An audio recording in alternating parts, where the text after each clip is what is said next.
pas se gêner, bonjour et bienvenue sur Europe 1 jusqu'à 18h. Vous allez passer 1h30 en compagnie aujourd'hui d'Isabelle Motro. Bonjour. Bravo. Caroline Diamant. Bravo. Virginie de Closade. Bonjour. Philippe Alfonsi. Et Pierre Bénichou. Quelle belle équipe. Oh là là. Ah, vous êtes bien entouré, Philippe. Oh là. Ah bah oui, moi ça va. Ah, ça vous va. Très bien. Quant à Pierre Bénichou, il retrouve sa Caroline Diamant préférée. Hein. Oh oui, mon diamant, je dis. Oui, en quelque sorte. Et moi, je retrouve mon Pedro. Comme on l'appelle. Vous n'êtes pas vu du tout pendant les vacances. Ah non, j'ai vu personne pendant les vacances. De l'équipe, personne de l'équipe. Non, personne de l'équipe. Ça, on a bien réussi tous à l'éviter quand même. Hein. Non, c'est ce que m'a dit ma femme en partant il y a 17 ans, elle est parvenue. Ça fait du bien de temps en temps de se séparer un peu. J'attends toujours. Bon, vous Vous connaissez Virginie de Closade. Pierre, vous l'avez déjà croisée ici. Je l'avais croisée ailleurs déjà. Elle est superbe. Vous la voyez pas, vous, les auditeurs, mais elle est magnifique. Elle a l'air d'avoir 12 ans. Ça énerve les autres filles d'ailleurs déjà, non? Pas du tout. Oh non, pas du tout. Non, on aime bien les jolies filles. Écoutez, c'est mieux que de nous amener des tons. Ça, parce que les jolies filles, ça attire les beaux garçons. Bah, c'est vrai. Ah oui. Ah, c'est pas con ça. Ah bah oui. Je comprends pourquoi je sortais toujours avec Alain Delon quand j'étais jeune. Bah oui. Quelques mails, par exemple Sophie qui m'écrit: quel bonheur de retrouver la bonne humeur et le caractère explosif de Pierre Bénichou. Cet homme est étonnant, drôle et d'une grande distinction. Merci à vous, monsieur Bénichou. Ça, c'est bien vrai, alors, pour la distinction. Je crains à personne. Merci. Vraiment là. Alors ça me va bien distinguer. Tu peux pas savoir. Bon, en tout cas, merci à vous, monsieur Bénichou, de me faire rire alors que je suis au volant de ma voiture. Termine Sophie, qui est heureuse de vous retrouver, vous l'aurez compris. Quand elle parle, les filles de chez Ruquier, cela titille ma quille et c'est le pied. Très bien. Signé. Ça, c'est distingué. Ça, c'est, aussi. alors là, pour Ça, le coup, alors là. on parle de distinction, Ça, on y est, là, on nage dedans, c'est la Denis classe. Perrin, je donne son nom, bien. c'est pour que sa femme le reconnaisse. Denis, attention. Quelle surprise d'entendre l'autre jour que Johnny adhérait à l'UMP, m'écrit François, alors que j'avais entendu il y a quelques mois, si je me souviens bien, que ce même Johnny se désintéressait de la France pour prendre la nationalité belge. Serait-ce l'entrisme belge dans les sphères du pouvoir hexagonal? Enfin, il y a quelque chose qu'il faudra qu'on nous explique. Ah, un commentaire là-dessus? Les Non? vacances sur le bassin d'Arcachon. Ouais. Pensez que coup. Johnny est allé avec Sarko Bah, où il veut être invité sur le bassin. Il n'a pas eu la nationalité belge, hein, je crois. Ah bon? Je crois pas. Ah, moi, je crois que Non, c'était elle lui a fait. été refusée à la suite d'une histoire. Quelle histoire, quel genre? Non, il suffit de le dire, mais je ne peux pas y aller trop au fond de cette affaire, n'est-ce pas? C'est une histoire de permis de conduire. La gauche bobo a encore frappé, m'écrit Rémi, car Pierre Bénichou pourrait transformer un UDF en militant de la Ligue communiste révolutionnaire. En effet, Pierre Bénichou, l'autre jour, a dit que foutre en l'air 300 000 € pour que Juppé retrouve ses salons, sa mairie, sa voiture de fonction, son rang, c'était normal. Et lui, ce monsieur Rémi dit, bah, moi, c'est le budget de mon association, 300 000 €. C'est vrai que nous ne servons qu'à aider des jeunes suicidaires. Au fait, je ne suis pas sûr de recevoir mes subventions en 2005. Allez, faites-nous une belle pirouette pour vous en sortir, monsieur Bénichou. Pourquoi maintenant soutenez-vous Alain Juppé? Voilà. Mais c'est Je ne soutiens pas Alain Juppé. Je veux dire que je pense que la misère des associations est une des hontes de la France, qu'il faut donner plus aux associations, qu'il faut leur donner régulièrement, mais que ces sommes-là, 300 000 € qui ne sont en fait que le budget d'une petite association, le budget trop petit, justement, d'une association. Eh bien, qu'un type qui a été Premier ministre longtemps, quand il retrouve sa mairie à Bordeaux, la ville de Bordeaux, qui elle n'est pas une petite association, mais une très grosse association, débourse cela, eh bien, hurler contre cela, ce n'est pas faire œuvre de gauche, c'est du populisme, et c'est absolument honteux. Voilà ce que je veux dire. Virginie? Et puis c'est pour aider Juppé, parce qu'on ne sait pas s'il retrouvait pas sa mairie. Il pourrait devenir suicidaire aussi. C'est vrai, quelque part, c'est une petite subvention qu'on lui donne. Alfonsi, vous êtes d'accord avec Pierre? Ah oui, absolument, oui, pourquoi? Ben, j'aime bien le retour de Juppé. Ça va foutre la merde, je suis content. Ma collègue de bureau a entendu dire que Pierre Bénichou ne roulait plus en Velsatis, mais en Modus. Alors là, je me gausse, dit Cathy. Ah, pourquoi? Je suis contente qu'il ait vendu sa Velsatis, mais quand même, je me demande comment il fait pour rentrer dedans. Qu'est-ce que c'est une modus? Modus existe. Les bouches Ma mère cousues, était c'est ça. Modus. Ma mère était Modus, elle faisait de Ça très lui beaux va pas chapeaux. comme voiture. Modus et bouche cousue, c'est pas possible, ça. Quelque chose qui... Quoi? Eh ben, je suis pas Eh convaincue. ben, elle est très bien, elle est très grande, elle est petite qu'à l'extérieur, la Modus. Ah oui? Ce que je veux dire? Ouais. Non, elle est très, Moi, très c'est le contraire. Elle est grosse qu'à l'intérieur. Je l'attendais. Je me disais qui va la sortir. Eh bien voilà, Oh, c'est je Laurent. Oh là là là là. Eh ben, Si j'aurais su, j'aurais pas continué l'émission. Non mais c'est vrai que c'est une très bonne. Et l'autre, j'en avais marre. Puis chez Renault, ils ont pas été très corrects avec moi. Ah oui. Ils voulaient me faire que 85% de réduction. C'est tout alors sur la voiture. On n'ira pas. On va pas parler bagnole tout le temps. Alors l'autre jour, tiens, je prends de l'essence. Un mot tout de suite sur peut-être les artistes qu'on a pu voir à Cachan hier. Josiane Balasco, Charles Berling, Dan Frank aussi qui était présent pour soutenir avec Monseigneur Gaillot d'ailleurs ceux qui se sont réfugiés dans un gymnase et qui posent problème d'ailleurs à la mairie socialiste de Cachan puisque on le rappelle, le ministre de l'Intérieur Nicolas Sarkozy lui dit que c'est plus son problème maintenant. Il les a expulsés du squat et c'est au maire de se démerder avec les quelques 516 personnes car ça y est, elles ont été recensées. 516 personnes dans ce gymnase, 352 adultes et 164 enfants. On a vu Josiane Balasco très énervée hier à la télévision. Vous avez vu les images? Non, j'ai pas vu. Non. Et un mot là-dessus alors, Philippe? Non, mais je trouve que c'est bien le coup de la passe, là. C'est, je vire les gens du squat, et ensuite, je fais la passe à la gauche. Je fais la passe à la gauche pour qu'ils voient ce que c'est, n'est-ce pas? Bon. Non, c'est bien, c'est bien. En même temps, les Français d'origine étrangère qui obtiennent souvent des médailles sont, c'est vrai, d'origine africaine. Donc c'est bien de les mettre dans un gymnase tout de suite. Parce que... Non, la première partie de ce que vous dites est vrai. Là, c'est distingué aussi. Là-dessus. Ah, ça, c'est distingué, tiens. Ça va être le mot de l'émission. parce que si en plus faut être politiquement correct maintenant, alors C'est merde. distingué, tiens, bon. Ah, mais c'est vrai, moi j'avais pour vivre heureux, vivons Cachan et tout ça, mais quand même, il faut pas dire des trucs comme ça. Mais évidemment qu'on est sensibilisé à ce problème, mais que faire maintenant alors? D'autant qu'attention, il n'y a pas que des sans-papiers dans cette affaire-là. Ce n'est pas un problème de sans-papiers, là, c'est un problème de logement. Et je dis bien même de Français d'origine étrangère, certes pour la plupart, mais Français quand même.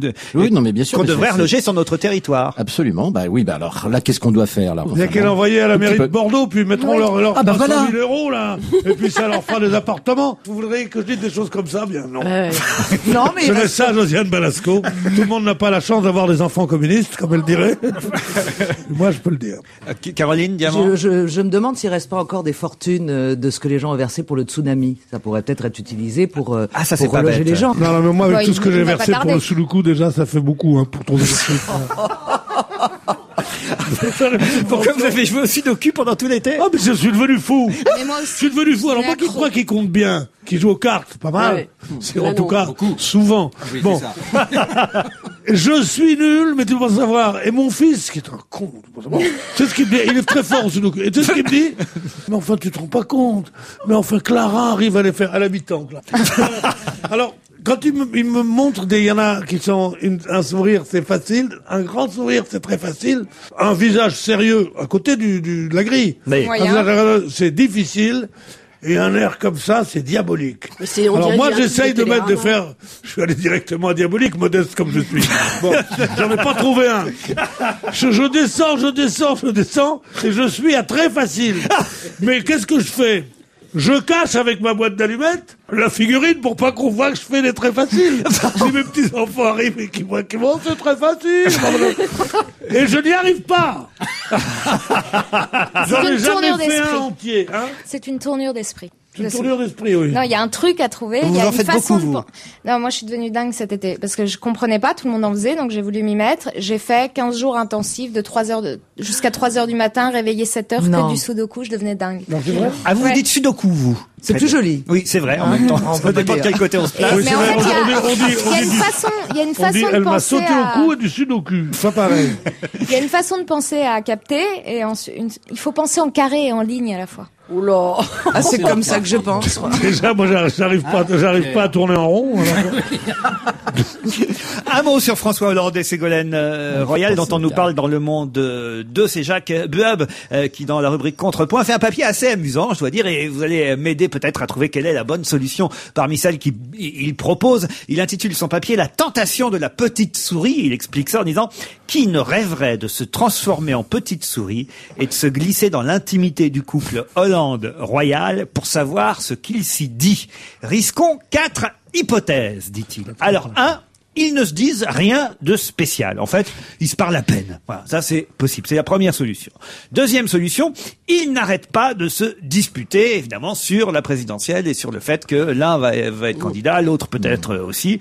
3, ils sont machiavéliques. Ils passent leur soirée commune en subtil calcul. J'y vais la première, je déstabilise les autres, et ceci, ils sont là tous les deux à manigancer terriblement. 4, ils sont parfaits. Ils en parlent quand besoin est, mais de façon avec du recul, de façon très mesurée l'un et l'autre, en acceptant chacun leurs différences. Alors quelle est la solution de ces 4 qui passent pas la soirée ensemble. Ils vivent plus ensemble, vous pensez-vous? Oui, je crois qu'elle a raison. Non, bon, non, ils je crois qu'on sous-estime la complicité qu'il peut y avoir dans un couple qui est ensemble depuis tant d'années et qui a fait 4 enfants. Ils sont d'accord sur tout. Faut pas les prendre pour des cons. Ils sont parfaits. Alors vous, c'est la solution. Ils sont parfaits. Moi, je suis persuadé aussi qu'ils ont été pendant 4 ans avec des hauts et des bas et tout. Ils vont pas vraiment s'affronter pour une bêtise. La présidentielle. Si tu veux être président de la République, sois-le. C'est toi qui veux être présidente. Eh ben, tu le seras. On va pas s'emmerder pour une présidence de la République. Non, moi, je vote c'est le détail dans une vie. Tu te rends pas compte, non? Ben, ça vaut pas la peine. Chose. Ben, ça devrait être un détail si ta vie de couple est en jeu. Moi, je préfère sauver mon couple au quotidien pour ma qualité de vie plutôt que d'aller à l'Élysée. Mais c'est les crémières qui disent ça. Non, mais sérieusement. Ça existe pas. Je préfère la sincérité président de la République, ça veut dire chef de la France. Ça veut dire l'homme politique qui a le plus de pouvoir au monde. Au monde? en France. Pas de pouvoir sur le monde, mais de pouvoir à l'intérieur de son pays. Il n'y a pas un chef d'État qui a autant de pouvoir que le président français. Je pense qu'ils s'engueulent. C'est ça, la folie. Moi, je pense qu'ils s'engueulent. Franchement. Vous pensez qu'ils se disputent? Non. Moi, je peux pas croire un instant, même s'ils sont au fond d'accord, finalement. Je peux pas imaginer qu'il n'y a pas de tension entre eux et que l'enjeu est quand même énorme. Je suis d'accord avec Pierre. Bien sûr. C'est pas possible qu'ils soient machiavéliques au point d'avancer de concert et en même temps. Puis l'ego de Hollande. Non, moi je pense qu'ils s'engueulent tout le temps. L'ego de François Hollande, vous pensez? Il doit en prendre un coup, mine de rien, même s'il fait semblant de bien comprendre et tout. Quand sa femme devance son homme comme ça, il y a quand même très peu d'hommes sur cette terre et en France en particulier qui vivent ça bien. Ah si, il y a Pierre qui vit ça bien. Il y a des tas de couples où ça ne fonctionne pas comme vous le croyez avec son homme et tout ça, et l'homme ne croit pas qu'il est supérieur à la femme et tout ça. Moi, je serais très content d'avoir une femme qui réussit bien, qui est par exemple, je sais pas moi, chef de service ou présidente de la République ou n'importe. Mais ça, c'est l'idée. Après, concrètement, c'est qu'elle me dise difficile. ne travaille plus, mon chéri, reste à la maison. Voilà ce que je voudrais. Mais ça, Hollande, il veut pas non plus. Arrêter de travailler et rester à la maison. Mais parce qu'il est con. Mais pourquoi faudrait-il, sous prétexte qu'elle soit présidente de la République, qu'il arrête de travailler? Il pourrait plus faire grand-chose. Il serait Premier ministre. Bah oui. Bah non, il peut pas être Premier Il ministre. pourrait la masser, lui masser les pieds, faire le café. Non, mais c'est vrai. La soutenir. Non, il pourrait prendre à l'Élysée en face du président de la République et lui dire Ségolène, 2 cafés, s'il te plaît.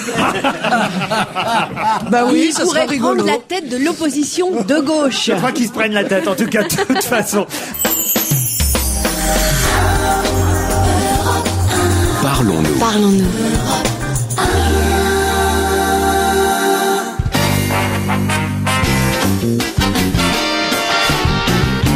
Bénichou, Alfonsi, De Closade, Motro, Diamant. Le gouvernement est allé donc à Troyes en autocar, comme une colonie de vacances, avec Nicolas Sarkozy, quand même à l'avant de l'autocar. Hein. Limite, on l'aurait peut-être laissé conduire l'autocar, parce que évidemment, on fait quand même montrer qu'il était un peu différent des autres. Mais quand même, il est parti avant les autres. Ça fait un petit scandale quand même. Hein. Alors, c'est quoi le scoop? C'est ça. Oui, il est parti. On a bien fait là, on a du lourd. Carglass, hein. On a du très très lourd. Ça méritait un coup de Carglass, ça. 200 points de vente. Bon, en tout cas, je ne sais pas si le pare-brise de l'autocar du gouvernement avait un impact, mais ce qui a eu un impact, c'est le départ de Nicolas Sarkozy, juste après son petit discours qui a été très très court. Dominique de Villepin lui a donné la parole. Sarkozy faisait la tête pendant que Villepin parlait. Sarkozy a balayé son intervention en quelques minutes et hop, il s'est tiré. Je crois d'ailleurs à jouer en Josas au congrès du MEDEF pour voir Madame Parizeau. Et là, quand même, on a vu que Dominique de Villepin n'était pas très content. Jean-Louis Borloo faisait la gueule. Enfin bon, bref, il y a eu une petite crispation. Mauvaise ambiance. Enfin, cela dit, ils ont fait 2 heures de route pour 1 heure de réunion, c'est un peu con quand même. Pour aller à Troyes, en plus. Ça c'est du commentaire politique. 2 heures de route pour aller à Troyes. Pourquoi aller à Troyes? Madame Nelly Olin a fait un petit commentaire. Elle dit, je ne veux pas critiquer, mais tout le monde ne joue pas le jeu, a dit Madame Olin. Ministre aux ours, dit Villepin. Ils sont drôles dans l'IB, ils disent Nelly Olin, ministre aux ours et accessoirement de l'écologie. Je trouve que c'est très joli. C'est Vanessa Schneider dans Libération qui ose ce petit commentaire. Mais enfin, ça va plutôt bien pour le gouvernement. Le chômage baisse, je vous signale, monsieur Alfonsi. Oui, vous dire ce que vous voulez, mais on va peut-être arriver à moins de 2 millions de chômeurs l'année prochaine. C'est pas de leur faute. Hein. Non. Comment ça, c'est pas de leur faute? Je parle du ça comme ça. Alors, le sexe dans la politique, ça va peut-être un peu plus vous intéresser. D'autant qu'il y a un bouquin qui sort chez Albin Michel qui s'appelle donc Sexus Politicus. Et alors, là, on apprend des trucs sous la plume de Christophe Deloire, journaliste du Point, et Christophe Dubois, journaliste au Parisien, des choses insensées. Moi, j'ignorais ça. Michel Charasse, qui aurait proposé à Lio de lui apprendre le baiser japonais dans sa chambre pour voir que peut-être son petit redressement de 3,7 millions de francs soit... Ah, c'est lui. Parce que dans son bouquin, quand elle a écrit un bouquin sur sa vie, elle n'a pas cité. Et comme je suis mauvaise en politique, j'arrivais pas à recadrer entre les années qui était le ministre du budget qui lui avait proposé la botte contre l'effacement de sa dette, qui sera 4 millions de francs. C'est ce qui se raconte dans le bouquin. Il y a aussi... Quand on porte des accusations aussi graves contre l'homme politique et qu'on prend ce risque-là, on va, et qu'on est comme Lio, quelqu'un qui n'a pas sa langue dans sa poche, c'est bien ce qui ennuyé Charras d'ailleurs. C'est facile. Qui n'a pas sa langue dans sa poche, on donne le nom. Parce que c'est honteux de dire dans les journaux, il y a le nom aujourd'hui. Moi, c'est pas moi. C'est honteux, parce que c'est sûrement pas vrai. Non. Et le ministre dément d'ailleurs. D'ailleurs, c'est bizarre. Il a peut-être proposé la botte, mais il lui a surtout pas dit pourquoi. Sylvia Bourdon, ancienne reine du porno, fait un récit similaire. Avec qui? toujours Charras? Oui.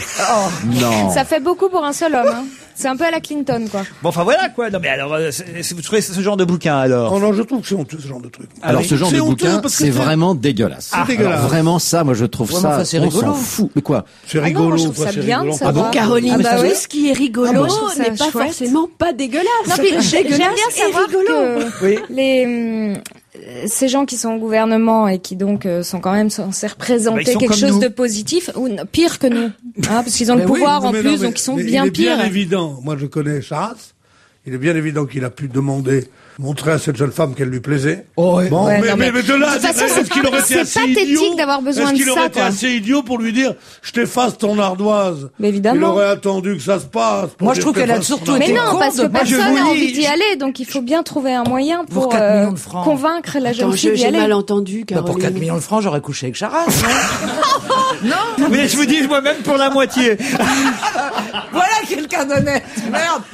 T'as une dette de 4 millions de francs qui s'efface d'un coup. Enfin, Michel Charras, quand même. Oui, mais 4 millions de francs. Non, c'est pas Charras quand même, c'est la honte d'avoir couché pour un salaire qui, ça, fait une tâche indélébile. Et que le parfum de la rabine ne pourront pas dissoudre. La tâche de déshonneur mental, de déshonneur, c'est quelque chose de terrible. Enfin, ça dépend comment si tu une femme l'honneurs, peut dire que c'est l'importance de la somme? Oui, non, c'est important de la vie. Une dette de 10 euros, c'est vrai. Pas les salopes qui manquent, c'est l'oseille, hein, vraiment. C'est honteux de dire des choses comme ça. Sylvia Bourdon, la reine du porno, elle raconte. Moi, je vous donne l'article. Je suis très surpris de lire tout ça dans la presse. Sylvia Bourdon, elle aurait dit non. Pour la première fois de sa vie, elle aurait dit non, Sylvia Bourdon. Ben oui, elle dit qu'elle était venue négocier une dette et elle aurait entendu de la bouche de Michel Charras, t'es un mec ou quoi? Je te plais pas? Je suis trop moche pour toi? Lui, il nie. Il est très distingué, ce monsieur aussi. Ouais, c'est pour ça que c'est pas crédible. Oui, mais alors attendez, parce que si c'est juste ça qu'il lui a dit, c'est pas forcément là. Enfin, on quand même, on n'est pas dans le chantage non plus. Mais il là. est pas fou pour tutoyer Sylvia Bourdon. Mais qui est Sylvia Bourdon? Enfin, vous en parlez que reine du porno, madame. Sylvia Bourdon. Oui. Elle a gagné le championnat du monde dans une réunion. Elle a fait 67 mecs dans une soirée. Bah, c'est pas beaucoup. Oui, elle le dit. Attends, elle a pas pu gagner le championnat du monde avec ça. La dernière, elle avait fait genre 300 ou 400. 67, c'est rien, c'est son travail. Oui, Martha, mais elle travaille plus, elle a arrêté, oui. Ils vont loin dans 20 minutes parce qu'évidemment il raconte aussi, alors même Chirac elle-même l'avait un peu raconté, les goûts, les penchants de Monsieur Chirac pour les jolies dames. Et alors on voit une photo de Jacques Chirac. Jacques Chirac fait l'objet d'un chapitre intitulé Il ne pense qu'à ça dans ce livre. Et la photo qui la photo qui illustre ça, c'est on voit Bernadette qui regarde son mari, le président Chirac, en train de baiser la main de Claudia Cardinal, parce qu'il faut bien commencer par quelque chose, comme disait Sacha Guitry, donc il commence par la main. Mais j'imagine que la photo n'a pas été choisie totalement totalement par hasard. Hein. Vous voulez relancer la rumeur? Écoutez, c'est dans 20 minutes aujourd'hui, voilà. C'est vrai si c'est dans 20 minutes, alors là... En tout cas, 20 minutes, c'est pas... On disait que Chirac, on le définissait par 10 minutes, douche comprises. Alors donc 20 minutes, ça me semble beaucoup. Mais ça, c'est dans le livre 2 ou juste dans le minutes, journal? douche comprise, Pierre. Non, 2 minutes, douche comprise. Rien que la douche. Un lapin. Le lapin ne prend pas de douche. C'est vrai. c'est pas faux. Ou alors un lapin, il faudrait qu'il prenne 32 douches par jour. Non, mais alors ce bouquin, c'est un peu, peut-être, ils vont un peu loin, peut-être. Non, mais Est-ce que vous connaissez la dame qui va dans un restaurant avec son mari? Non. Un très grand restaurant. Un truc vraiment de 3 étoiles, avec le Michelin formidable, ça. Et elle lui dit, qu'est-ce que vous prendrez? Alors elle regarde la carte, elle dit foie gras, après caviar, après homard, après machin, après tout. Il dit, très bien, madame, parfait, donnez-moi du Bourgogne, ça. Et pour le monsieur, il dit, comme hors d'œuvre, vous prendrez des carottes râpées.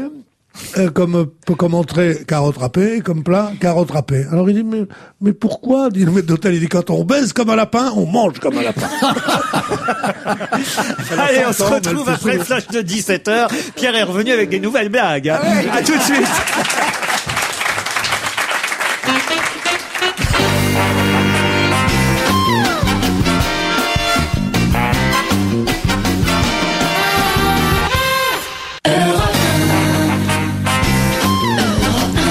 On va se gêner, deuxième partie avec Philippe Alfonsi, avec Isabelle Motro, Virginie de Closade, Caroline Diamant et Pierre Bénichou.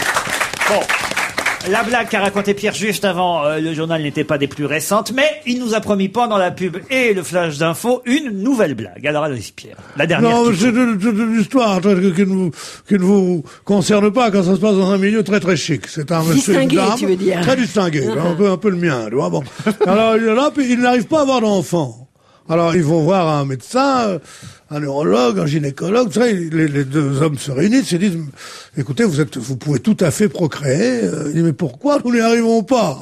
C'est extraordinaire, ce n'est pas faute de forniquer.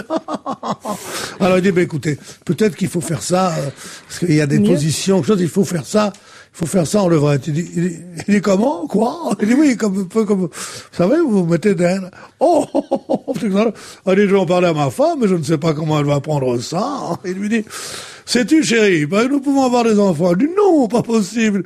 Il dit, oui, mais il faut faire ça, différemment. On dit, comment, quoi? Fini le missionnaire? Alors il dit, oui, fini. Il dit, mais il faut faire ça comment? Il dit, comme des petits chiens. Alors on dit, comme des petits chiens. Mais alors, d'accord, mais dans une rue où on connaît personne.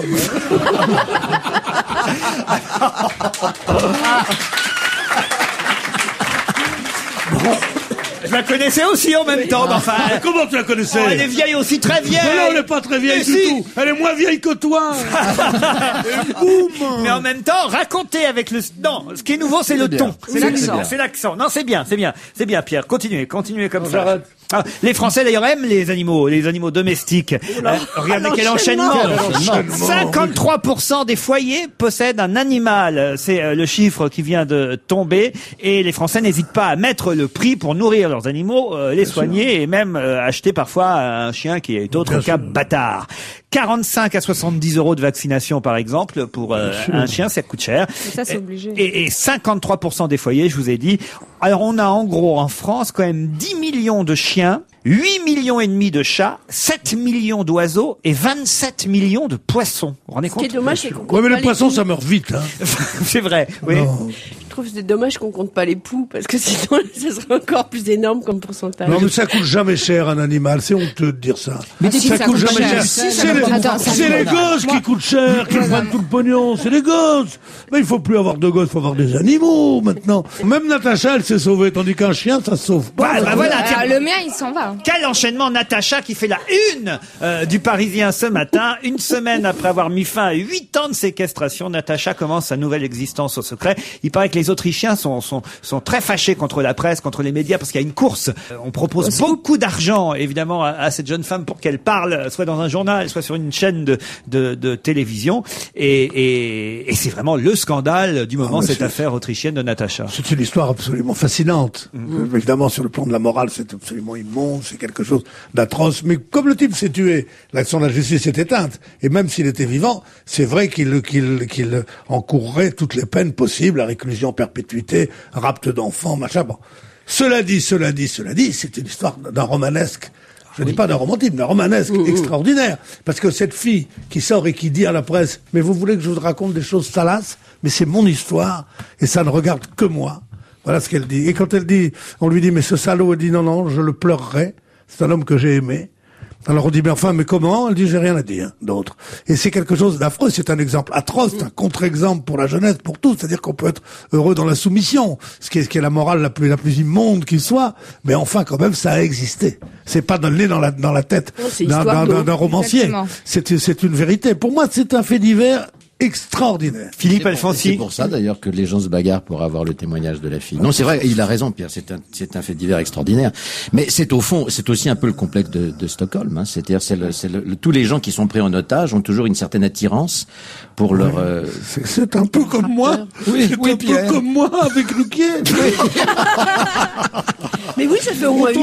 Mais tu dois le haïr. Je dis non, il a des bons côtés. C'est vrai. Il m'a pris, j'avais 8 ans. Et il m'a laissé parler devant un micro que quand j'en ai eu 72. J'ai 64 ans de séquestration. Eh bien, s'il se suicide, je dirai rien aux journaux. Mauvaise passe pour Paris Hilton. Alors là, je me tourne vers Caroline, vers vous, parce que je sais que vous êtes vous appelez même pas ça les journaux people. Comment vous appelez ça, vous? Les gossips. Les gossips. C'est les journaux people anglais, c'est les gossips. Ça veut dire potin. Gossip, ça veut dire un potin, oui. Ah, vous lisez tous les gossips. J'adore ça. Ah, vous adorez ça. Alors, vous allez pouvoir me raconter un peu ce qui se passe avec Paris Hilton, parce que elle pensait faire un carton avec sa chanson. The Stars Are Blind. Voilà, et elle n'a vendu que 75 000 exemplaires de son album. La même semaine qu'elle, Christina Aguilera en écoulait 320 000. Alors, rien emmerdant pour la pauvre petite Paris Hilton. En outre, le fils de Cher. Cher, c'est une chanteuse, elle aussi. Oui. Beaucoup plus âgée. Hein. Et toute refaite. Toute refaite, voilà. Toute refaite, mais ça fait rien. Si c'est bien refait, c'est bien. Très bien refait. Le fils de Cher a couché avec Paris Hilton. C'est pas le seul. Voilà. Et il a déclaré: j'ai eu si peur d'avoir contracté une maladie que je me suis frotté les parties avec un décapant ménager. Mais il a eu raison. Ah, il est fou d'écrire ça, Vermus, quand même. Mais c'est pas du gossip, Vermus. c'est pas Paul qui écrit ça. C'est pas Popol? C'est dans 20 minutes que j'ai découvert cette petite dans 20 info. minutes, c'est bien. C'est un peu long pour Chirac, on recommence? Non. Alors, Non, mais cela dit, son titre, là, Stars Are Blind, est pas très intéressant, mais il est pas plus ou moins intéressant. Mais Stars are blind, but the people have ear. Donc, oui, non, mais il est pas pire que plein de trucs qui sortent et qui cartonnent. Je comprends pas pourquoi elle les achète pas, ces disques. elle, Bah oui. comme Sarkozy avec ses bouquins. Bah oui. Ah, vous comme- pensez? On sait que l'UMP a quand même acheté pas mal de livres, oui. Oui, mais pas les 315 000 qui ont été Non, vendus. mais quelques-uns. Non, mais c'est vrai, moi je serais elle, j'aurais acheté 400 000, elle a de quoi le faire. Non, mais Et elle elle attend la a fait ça pour un reconnaissance garçon. Il y a maintenant. combien d'adhérents à l'UMP? Je sais pas de tête, je sais qu'il y a Stevie, mais... Johnny maintenant. On parle de tête, justement. Attends, Johnny, ça fait 2, donc... Non, mais il a eu raison, hein, d'avoir peur. Qui est-ce qui a raison d'avoir peur? Le garçon, là, qui se frotte les parties génitales au décapant. Cela dit, il faudra quand même lui elle est expliquer vraiment très qu'il infectée. suffit d'aller chez le médecin et que c'est pas à peine de s'infliger des peines pareilles. Oui, ou mettre un L'autoflagellation, préservatif, c'est pas fini. mal non plus. Hein. Bah, il y a quand même un sacré paquet de C'est mecs qui ne sont surfait, le pas dessus. préservatif. Hein. Ah oui. Non, c'est vrai. Comment Oui, ça mais c'est... peut-être que- Attendez, ça m'intéresse. Comment ça c'est surfait le préservatif? Non, elle dit c'est pas mal non plus le préservatif. Ouais, pas mal. J'ai un cousin qui a essayé. Vous pouvez pas dire ça, c'est hyper Mais bien important. sûr, Vous savez, il faut se pas protéger. vous évidemment, Pierre. parce Mais que moi, vous c'est fini tout ça, vous moi. êtes Mais marié- à l'époque, marié il depuis n'y avait pas les préservatifs étaient en toile de jute. C'était énorme. alors, parce que moi, je suis pas, Non, mais vous avez vu- vous avez je suis vu- pas du C'est temps du un joli plastique, nom moi. de tissu Non pour mais vous ça. avez vu le carton de l'été. Le carton de l'été sont les préservatifs avec des petits. Des petits vibromasseurs. Voilà, exactement, et ça se. Avec des petits vibromasseurs. Avec des formes. Mais ça se vend On comme des achète, petits. voilà, c'est un truc qu'on honteux. achète et ça marche un coup. C'est Et après, c'est affreux. fini. C'est un mec, il fait l'amour toujours avec sa femme dans le noir. Dans le noir, un jour, elle en a assez, elle a vu des films, et tous les vidéos, elle allume la lumière. Elle s'aperçoit que son mari, quelque chose, utilise pour la régaler, comme on dit. Un godemiché absolument énorme. Elle lui dit, et ça ne se passera pas comme ça. Tu m'expliqueras ça. Et lui dit, et toi, tu m'expliqueras les 3 gosses qu'on a eus. C'est vrai qu'il est distingué. Ça, oui.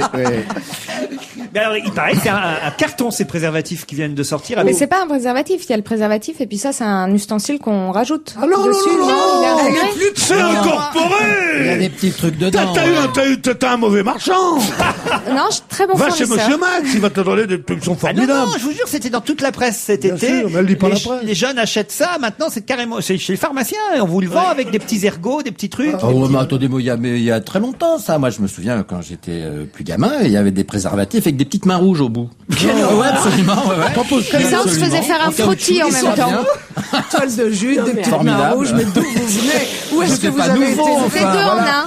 Enfin, je trouve que c'est très malin ces histoires de préservatifs avec des trucs en plus là, parce que quand même ça relance quelque chose qu'on devrait utiliser en permanence. Quoi, le préservatif? Bah oui, le préservatif. Bien sûr, faut ça, l'enlever. Moi, je l'enlève jamais, comme ça, je suis toujours prêt.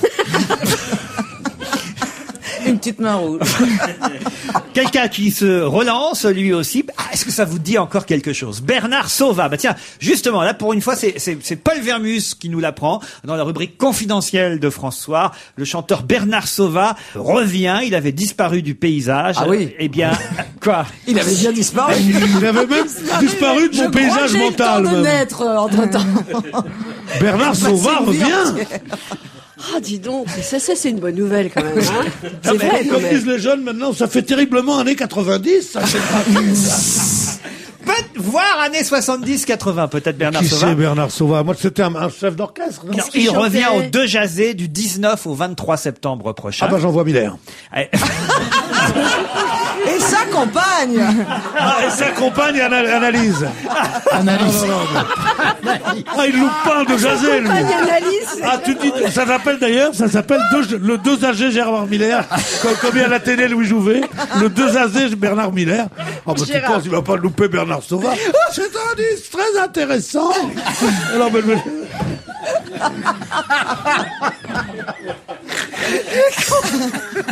Mais Bernard Sauvat, ça va tout de suite vous dire quelque... Écoutez cette chanson, Le professeur est un rêveur.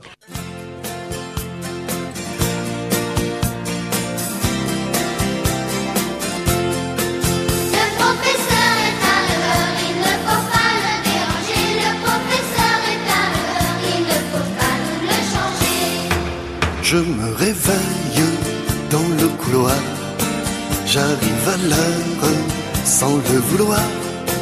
J'écris je t'aime sur le tableau, j'ai plein de notes dans mon manteau. Un enfant sage dit sa leçon, dans les nuages passe un avion. Toute la classe lève le doigt, moi je regarde vers le plafond. Le professeur est un rêveur, il ne faut pas le déranger. Le professeur est un rêveur, il ne faut pas nous le changer. J'écris je t'aime sur le tableau, des théorèmes, c'est le plus beau. Ouvrez le livre pour la leçon, veuillez me suivre, faites attention. Ce soir 5 heures à la radio, ce soir je chante dans un studio. La crise s'envole, mais ce ne sont que les paroles d'une chanson. Le professeur est un rêveur, il ne faut pas le déranger. Le professeur est un rêveur, il ne faut pas nous le changer. La la la la la la la la la la la la la la la la la. La la la la la la la la la la la la la la. Le professeur est un rêveur, il ne faut pas le déranger. Le professeur est un rêveur, il ne faut pas nous le changer. Le professeur est un rêveur, il ne faut pas le déranger. Le professeur est un rêveur, il ne faut pas nous le changer. Le professeur est un rêveur, Bernard Sauvat, de retour au théâtre de Jazz. Je m'en souviens très bien. C'est Ah, une voyez chanson que j'aimais beaucoup. Ah Ça, bon. C'était à peu près contemporain de Il est libre Max. D'Hervé Christiani. Ouais, Hervé Christiani. Mais qui pourquoi revient aussi, d'ailleurs. Pourquoi il faut qu'il revienne? Parce que...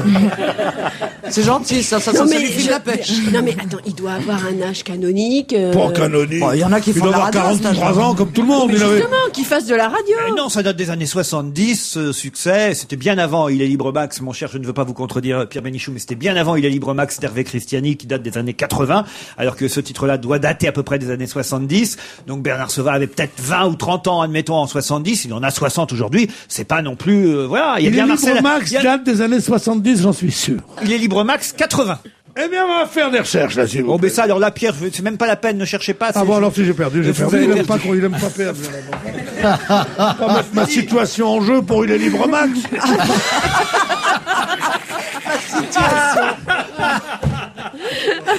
Non, mais Pierre. Non, parce que j'avais un copain qui s'appelait Max. Et on disait toujours Il est libre Max. Oui. Et ce mec-là, je le rencontrais dans un endroit qui a fermé il y a très longtemps, avant l'arrivée de Mitterrand, j'en suis sûr. Ah non. Donc, comme Mitterrand est arrivé en 81. Ça peut être en 80.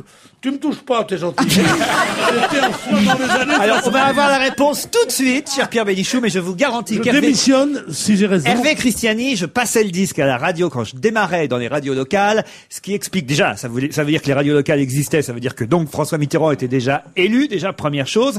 Ensuite, moi j'ai commencé à la radio dans les radios locales dans les années 84, 85, 86, donc je vous jure que ça date des années 80. alors, Hervé Christiani, il est libre Max, et ça alors ce que vous voulez que je parie. Je vous crois, et plus dur sera la chute. 80! Voilà, on a la réponse. 80. Tu chipotes. Je te jure que c'était avant Mitterrand, mais peut-être début 80. Non, mais... Non, mais alors, est-ce que 81, c'est plus années 80 ou plus années 70? C'est années 80. Ah non, il faut pas se fier aux apparences. Bon, le professeur est peut-être un rêveur, mais les lycéens, eux, ne le sont pas toujours rêveurs. Vous avez vu Le Point qui réalise son classement des lycées violents, et nous avons en direct de Nîmes Jean-François Derek, notre correspondant. Jean-François, bonjour. Oui, bonjour mon cher Laurent, et bonjour à tous les amis autour de votre table. Donc je suis, comme vous le disiez, à Nîmes, en direct du collège Condorcet, le collège le plus dangereux de France, donc selon Le Point. Je vous interromps, mon cher Jean-François, parce que c'est quand même dingue, c'est terrible pour ce collège d'être le premier classement, enfin dans le classement du lycée le plus violent. Donc le collège de Nîmes, collège Condorcet. Et oui, c'est extraordinaire. Alors je peux vous dire que pour les élèves, c'est l'euphorie. Il y en avait un tout à l'heure qui me disait les larmes aux yeux. Alors pour une fois qu'on est les premiers quelque part, ça fait plaisir. Ça prouve qu'avec de la volonté, on peut y arriver. Vous voyez.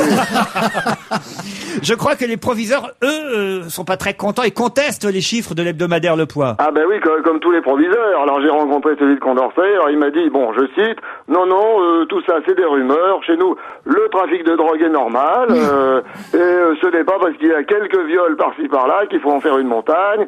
Ce sont des jeunes, ils s'amusent sans penser à mal. Les professeurs, est-ce que vous avez vu des professeurs dans ce lycée? Eh ben non, parce que la moitié est déjà en arrêt maladie, rien qu'à la lecture du Point. Alors, mais bon, il faut dire aussi que c'est plus que c'était les profs, hein. C'est quand même Chochotte et compagnie maintenant. Hein. Une baffe, un coup de couteau et hop, congé maladie et cellule psychologique. Alors. Est-ce que vous avez rencontré des élèves? Est-ce que vous pouvez nous le dire? Est-ce que vous les trouvez violents, les élèves du lycée Condorcet à Nîmes? Alors, je vais vous dire, pas du tout. Là, je suis justement actuellement au milieu d'élèves dans leur cité. Ils sont très calmes.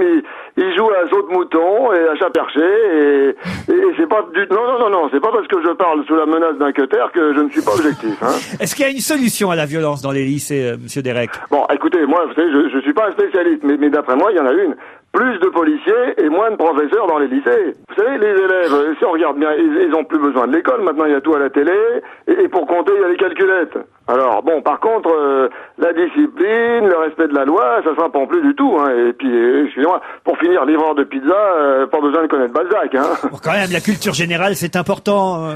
Écoutez, franchement, mon cher Laurent, est-ce qu'il ne vaut pas mieux un livreur de pizza qui ne sache pas qui est Balzac, mais qui respecte la loi et les feux rouges, plutôt qu'un bac plus 6 qui fait brûler des voitures parce qu'il n'y a pas de boulot?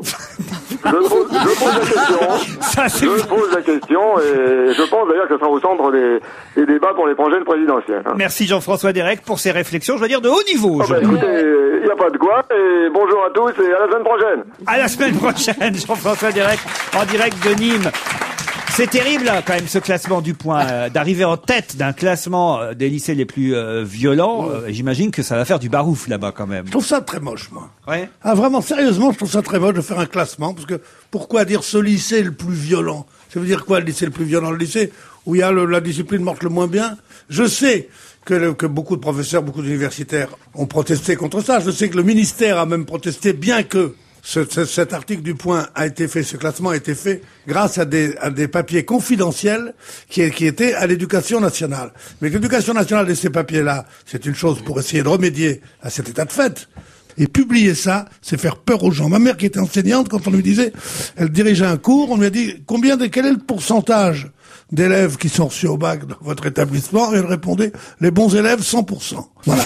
Mais oui, mais je trouve que les classements c'est honteux. Virginie. Voilà. Non, mais en plus, ils ont peut-être, ils ont une façon de compter qui peut leur être propre. C'est-à-dire que c'est peut-être un établissement qui, plutôt que de virer et de sanctionner gravement à chaque fois qu'il y a des délits, garde les élèves et tente de les amener vers autre chose, ce qui est plutôt positif. Oui, et c'est comme dans les bons lycées où ils virent tous les mauvais pour avoir des bons résultats au bac. Oui. C'est complètement faussé. Non, puis en plus, il y a comment on comptabilise? Il y a des délits qui se font en dehors, par exemple, du lycée. Dès que les enfants sont sortis, il y a paraît-il beaucoup de raquettes. C'est comptabilisé comment? Ça, c'est à l'extérieur. C'est pas mal, tu rentres élève, tu ressors enseignant. Allez, on se retrouve après la pub, à tout de suite.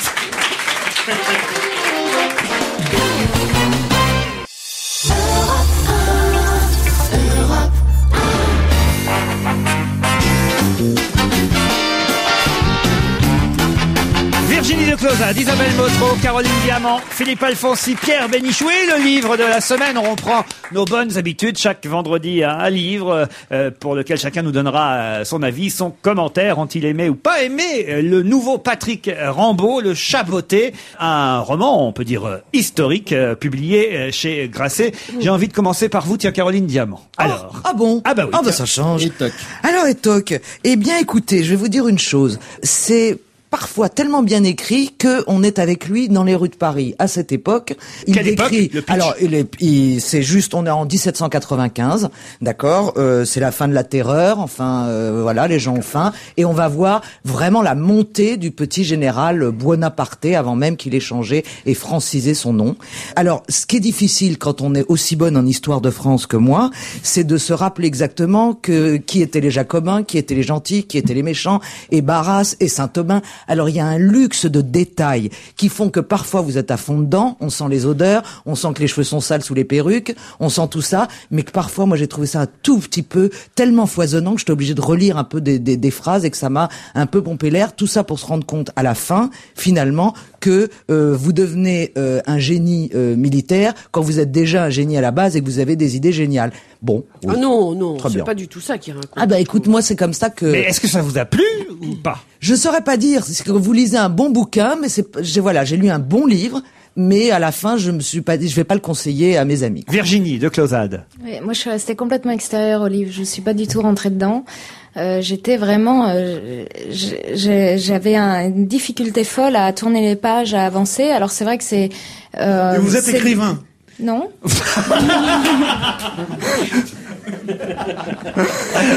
Ça c'est drôle alors. Pardon, excusez-moi.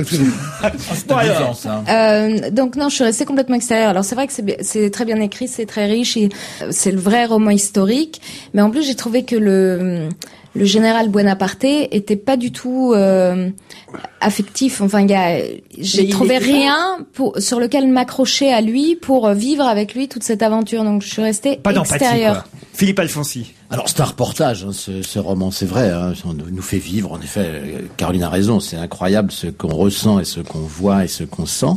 Mais en effet, c'est pas un bouquin sur Bonaparte. On parle beaucoup plus de tout ce qu'il y a autour que de lui. Lui, au fond, c'est une espèce de personnage qui traverse un peu de loin, qu'on ne connaît pas bien, qu'on ne cerne pas bien. On comprend simplement, et ça je ne savais pas, je ne sais pas si c'est historique ou non, que l'histoire de la canonnade de Saint-Roch, c'est une provocation de Bonaparte, ce que je ne savais pas. Si c'est vrai, alors là, en effet, il y a du génie. Et bon, on voit monter un petit caporal, enfin, un petit général un peu minable, petit à petit, dans ce monde révolutionnaire, déjà emporté par une énorme réaction royaliste et de droite. Et puis, Bon, on voit monter ce type très opportuniste, etc. Ce qu'on savait, hein, ça, c'est pas nouveau. Non, moi, je peux pas dire que j'ai aimé ou pas aimé. Moi, j'aime pas beaucoup le personnage de Napoléon, donc j'ai pas été passionné même par ce type. Vous, le Corse. Ah non, bah oui, justement. Bon, justement, enfin, ça a été. C'est Paoli, son héros, lui. Oui, absolument, monsieur. Mais en tout cas, il était vraiment pas. Enfin, il a été très très mauvais pour la Corse, hein, c'est clair. Bon, en plus, on a. Il a rien fait pour la Corse. Mais bien, non seulement. Si, il les a massacrés. Ne rien faire pour la Corse, c'est très mauvais pour la Corse, Pierre. Il les a massacrés, c'est autre chose. Mais en plus, j'ai appris là dans ce bouquin qu'il n'était pas corse. Alors ça m'a fait plaisir. Je vais vous dire un truc. Il est pas corse, il est d'origine grecque. Au moins, oui, bah voilà. C'est un très bon livre. Un très très bon livre.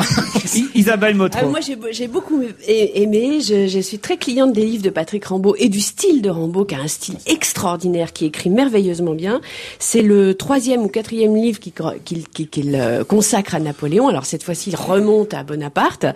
Et alors, ce qui est formidable dans ce qu'il fait, Rambaud, c'est cette espèce de faculté qu'il a, à la fois de faire des zooms, c'est-à-dire qu'on voit, comme disait Caroline, exactement où on est, on voit la couleur des costumes, on sent les odeurs, etc.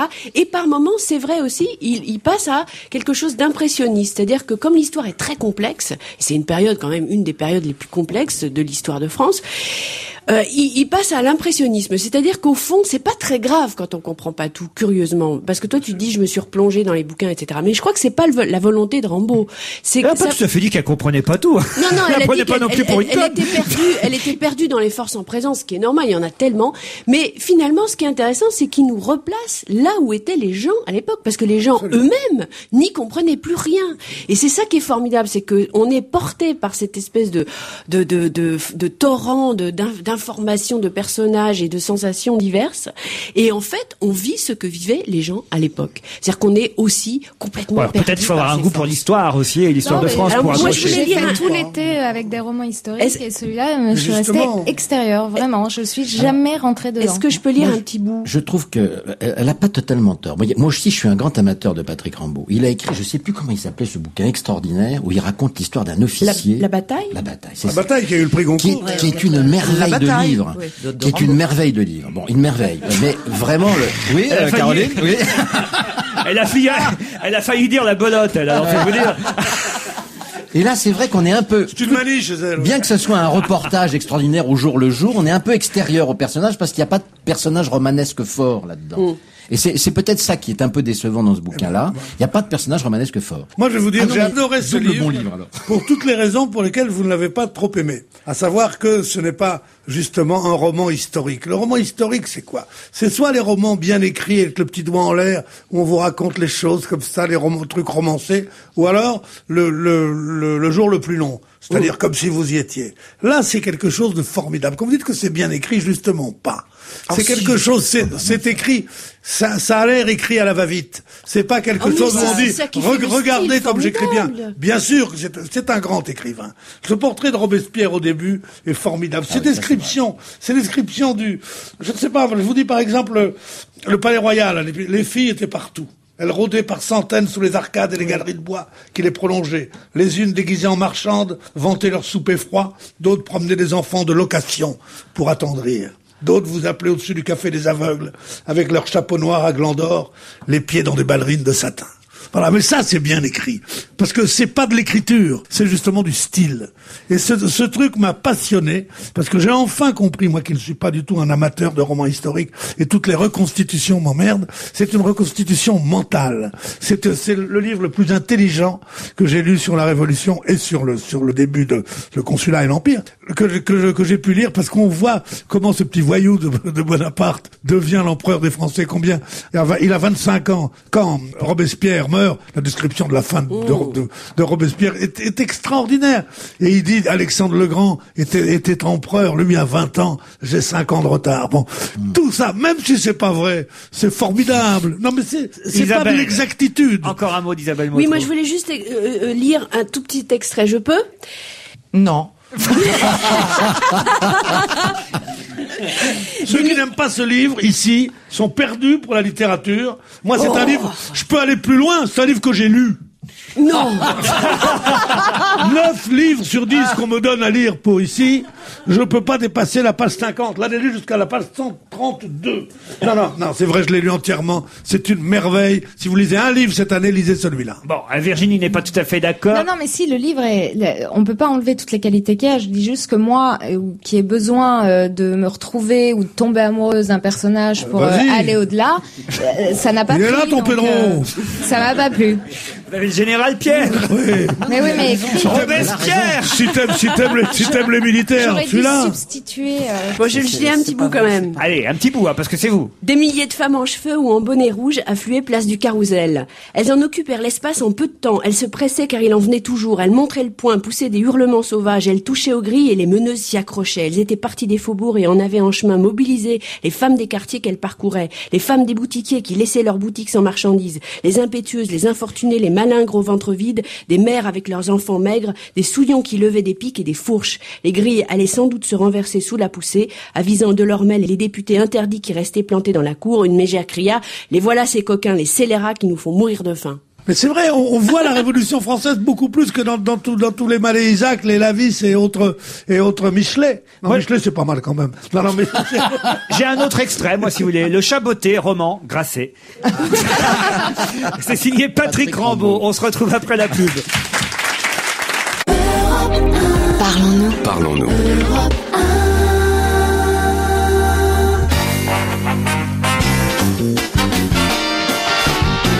On va se gêner toujours avec Virginie de Closard, Isabelle Motro, Caroline Diamant, Philippe Alfonsi, Pierre Bénichou et Serge Liado. Bonjour Serge. Bonjour Laurent, bonjour à tous. Pour les chansons qui se ressemblent. Et alors justement, aujourd'hui, on va s'intéresser à une chanson qu'on a beaucoup entendue cet été, reprise par Laurent Voulzy. Mais c'est Jérôme qui l'a chantée en 85, le fameux Dernier baiser. Dites-moi en plus. Bien, ce n'est pas... c'est Jérôme qui l'a créée. Au départ, c'est une chanson que chantaient les Chats Sauvages. C'est la période post-Dick Rivers, l'époque où Dick Rivers avait été remplacé par Mike Shannon. C'est le seul succès qu'ils ont fait, c'est quand Dick Rivers n'était pas là. Oui. D'ailleurs, Mike Shannon est un copain toulousain que je salue. Et bon, alors donc la chanson en fait était une adaptation d'un tube anglais créé en 62, américain pardon, créé par Brian Hyland. C'est celui qui chantait aussi Itsy Teeny Bikini. Bon, ne nous embrouillons pas. Cette chanson-là, en tout cas... C'est vous qui vous embrouillez parce que nous on suit. Hein. Ah bon, ça va. Cette chanson-là, on est imbattable sur la période post-Dick Rivers. Donc, cette chanson-là, Dernier baiser, a une phrase qui ressemble beaucoup à une chanson qui a été écrite 2 ans plus tard. C'était Sound of Silence, interprété par Simon & Garfunkel en 64. On va vérifier tout ça alors. Voilà, toute petite phrase. Évidemment, ça va nous rappeler le succès de Laurent Voulzy cet été, puisqu'il avait lui aussi repris Dernier baiser. Mais là, c'est Jérôme, donc on va entendre, et Simon & Garfunkel. Exactement. Quand vient la fin de l'été, sur la plage, il faut alors se quitter, peut-être pour toujours. Oublier cette plage et nos baisers. Hello darkness, my old friend, I've come to talk with you again. Within the sound of silence. Quand vient la fin de l'été, narrow streets of cobblestone, l'amour va se terminer. When my eyes were stared by the flash of a neon light, split the night. Peut-être pour toujours oublier cette plage.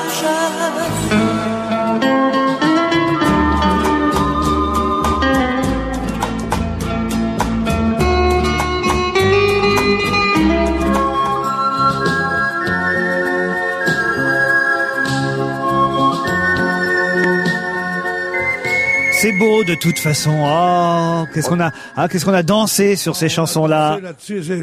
Moi, je préfère Laurent Voulzy quand il chante en américain là dans le disque.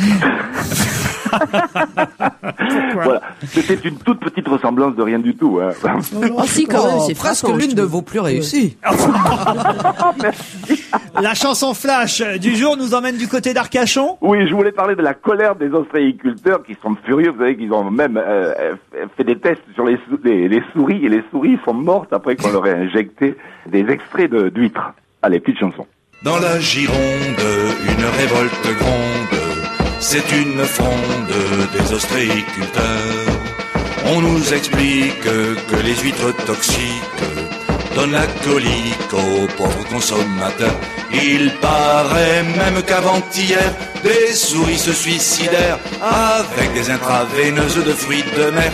À Arcachon, les gens réagissent en criant à l'injustice. Pendant ce temps, chez les Bordelais, on crie Alain Juppé. Qui ça? On crie Alain Juppé.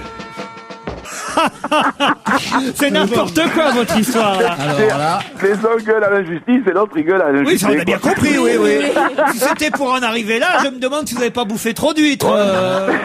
C'est la fatigue du week-end. Allez, on vous retrouve lundi, Serge Viado. À lundi, salut.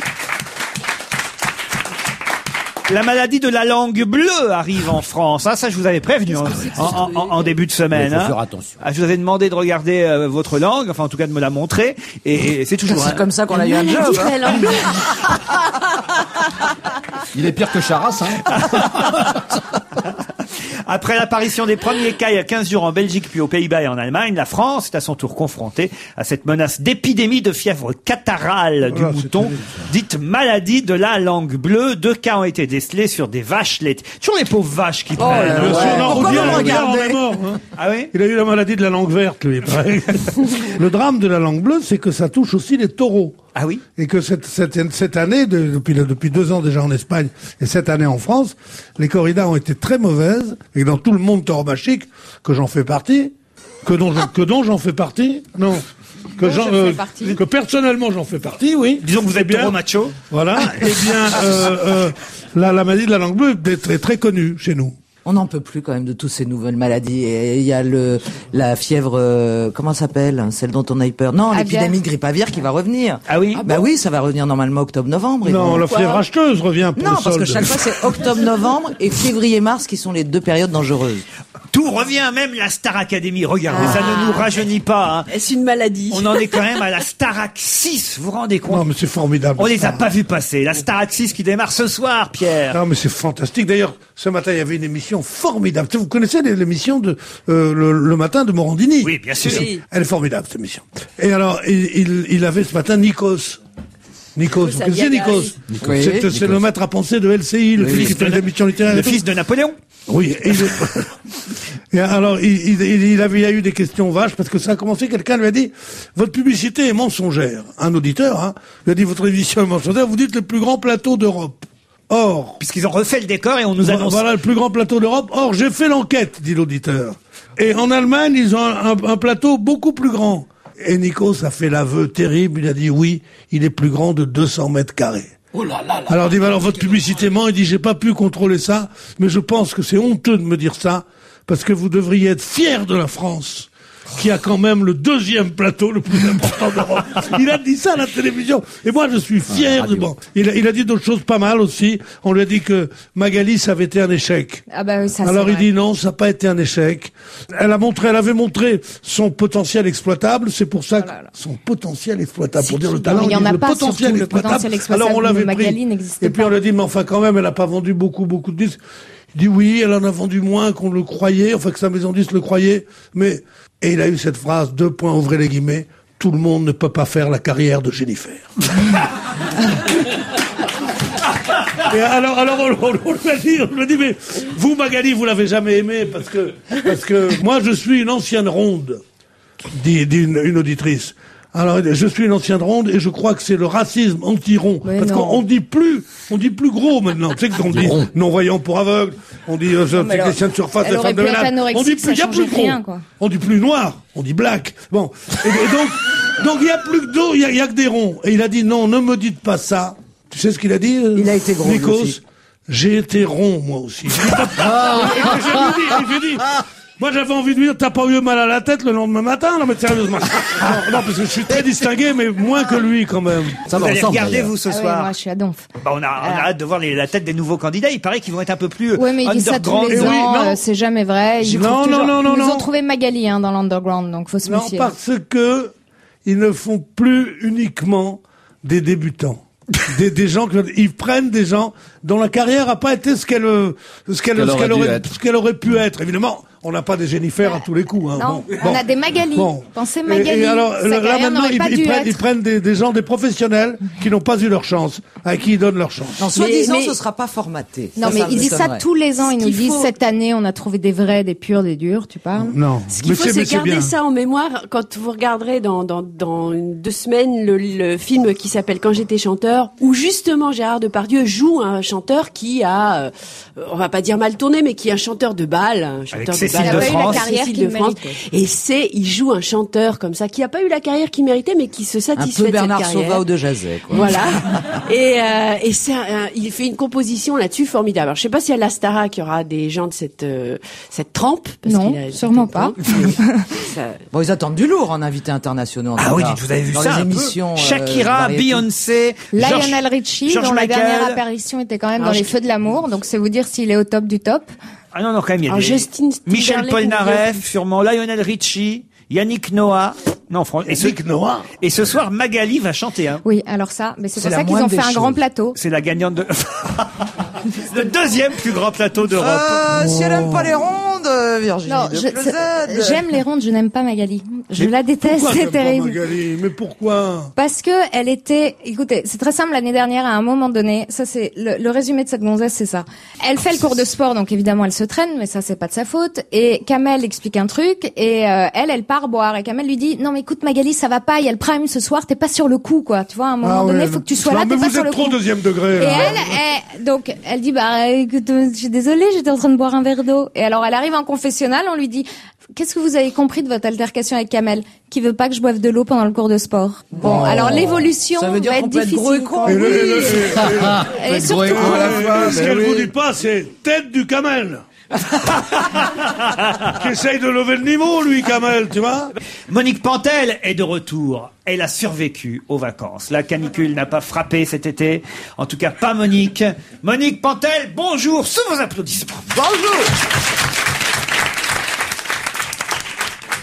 Allô, Monique? Eh ben, Laurent, ça va pas. Je crains d'avoir la grippe aviaire. C'est pas vrai. Par prudence, il vaudrait peut-être mieux que je recommence que vendredi prochain. Aïe, aïe, aïe. Sinon, on va m'accuser d'être de mauvaise humeur.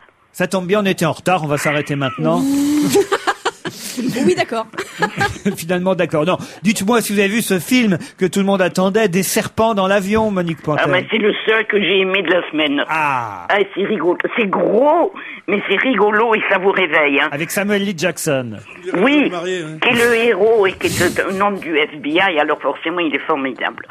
Alors dans cet avion, on a mis un gros méchant a mis plein de serpents venimeux. Pourquoi? Eh ben tout simplement pour arriver à éliminer un petit peu qui va témoigner contre lui à son procès. Bon, et c'est drôle. Et c'est drôle parce que c'est complètement con. Alors ils sont dans la soute à bagages et ils montent dans le compartiment des voyageurs. Pourquoi ils montent? Parce qu'on les a dopés au testostérone, on dit ça. Oui. Alors ils sont plus excités que Rocco Siffredi.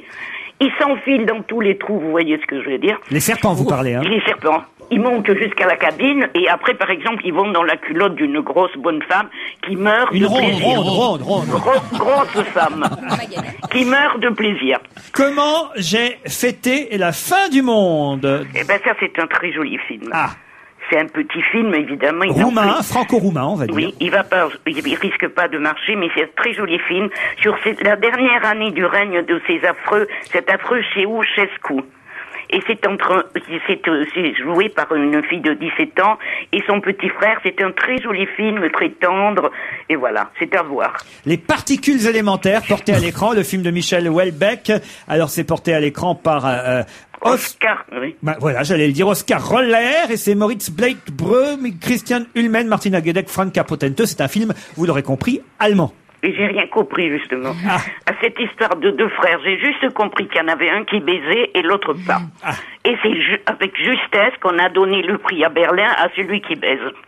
Maurice Beltren. Et le film, qu'est-ce qu'il vaut? Ah bon, j'ai rien compris, vous demandez ça pas à moi. Hein. Ah bon? J'ai rien compris du tout. Vaut mieux aller voir des serpents dans l'avion. Oh ben oui. Flandre, le film de Bruno Dumont. Oh là là. C'est incohérent, mais c'est encore plus conquérant. Elle dit des gros mots sans arrêt. En tout cas, toi, tais-toi, j'ai la grippe aviaire. En tout cas, Bruno Dumont a un grand talent. Bon. C'est celui de faire croire aux critiques qu'il a du talent.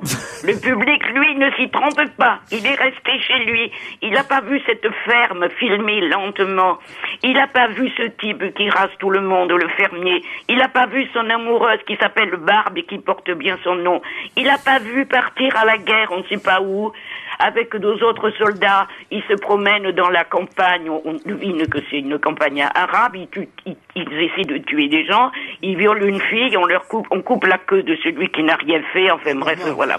Kiefer Sutherland, le flic de 24 heures, et Michael Douglas réunis dans The Sentinel, alors là, c'est produit et très mal joué par Michael Douglas. Ce film, soi-disant de suspense, moi j'y allais quand même pour m'amuser un peu, il se traîne comme un bateau-mouche. C'est chiant. L'inspecteur Derrick à la télé, il est bien plus vivace que ce pauvre Michael Douglas. Et en plus, Michael, essaie de se rajeunir. Il fait un garde du corps du président des États-Unis. Il a de la conscience professionnelle parce qu'il couche avec la femme du président pour mieux le protéger. Bien sûr. Évidemment. Alors au bout d'un moment, il y a quelqu'un qui criait dans la salle. Il y en a marre, c'est trop débile. Vous voyez, il se passe des trucs dans mon quartier.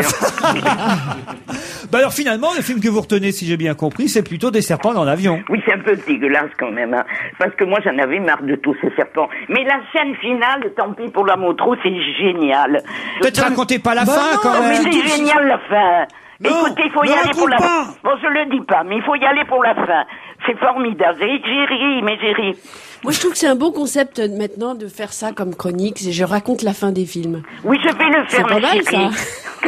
Et je l'ai pas raconté, vous m'avez empêché. Mais il faut y aller le voir parce que la fin est très très amusante. C'est l'histoire de l'ouvreuse à qui on donne pas de pourboire.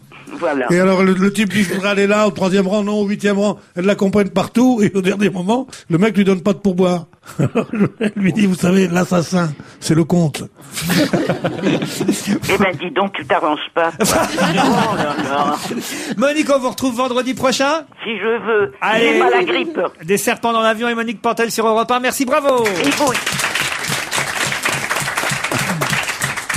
Quelques conseils avant de partir pour le week-end, pour nos auditeurs. Vous avez des petites choses à proposer, à conseiller? Mais moi, je sais pas si vous en avez peut-être déjà parlé dans l'émission, hein, mais moi, je conseille de lire le livre autobiographique d'Isabelle Alonso. L'exil est mon pays. Qui est son plus réussi. C'est chez Héloïse d'Ormesson. Et j'étais très touchée par ce livre. C'est son histoire. Celle de ses parents. C'est très touchant, c'est très beau, c'est à la fois émouvant et très drôle. Vraiment un beau livre. Je voudrais parler maintenant pour dire la même chose qu'elle. Et que vraiment, j'ai adoré ce livre parce que non seulement c'est très touchant, mais c'est composé de façon formidable. Oui. Et c'est une histoire qui touche tellement de gens parce que, à une génération près, on est tous des exilés. Je veux dire, les gens qui viennent, surtout ceux qui vivent à Paris, combien sont nés ici. C'est vraiment, vraiment formidable. Et elle est touchante. Et Isabelle qui passe pour quelqu'un d'un peu rude, qui a son franc-parler, on voit que ce n'est que du miel, cette fille. Et une autre Isabelle, dont le film sort en DVD, c'est Isabelle Mergo. Vous aviez aimé au cinéma, vous aimerez en DVD. Je vous trouve très beau. Ça sort donc en DVD. Les fêtes, Nuit de Versailles, les noces de l'enfant roi, réalisé et mis en scène par Alfredo Arias, c'est là en septembre, avec les Rita Mitsuko. Avec Catherine Ringer. Catherine Ringer. C'est encore valable les 2, 8, 9, 15 et 16 septembre. C'est à 21h30, donc les fêtes de nuit de Versailles. D'autres choses, non, avant de partir, Philippe Alfonsi? À la Villette, il y a des trucs très très bien là en ce moment. Le festival de jazz, le jazz, oui, il faut pas rater ça, c'est très bien. Il y a des très beaux programmes. Voilà, et si vous passez vers Deauville, le festival américain débarque ce soir, et les vedettes avec. On peut courser, oui, mais on course jamais personne à Deauville. Oh si, moi j'ai coursé pendant des années. Oui, mais t'as Maintenant, je me suis rattrapé. calmée. C'est vrai, vous alliez à Deauville pour courser des comédiens ou des comédiens? Courser, je faisais ça avec une certaine élégance. Une distinction, Vous imaginez, quoi. légère comme je suis. Je vole. Vous avez eu qui, Glenn Ford? Non, à l'époque, Roblo. Glenn Ford, vous avez dit? Roblo, c'est classe. Roblo, classe Chapeau quand bas. même. Dans quel Très film vous classe. souvenez de Glenn Ford, vous? Glenn Dans Ford, Gilda. Glenn Ford qui est mort, Oui, évidemment. Robert Voilà Robert. pourquoi j'en C'est parle. pas Mais vous lirez tout ça dans vos journaux. On vous souhaite un bon week-end sur Europe 1 à lundi, 16h30.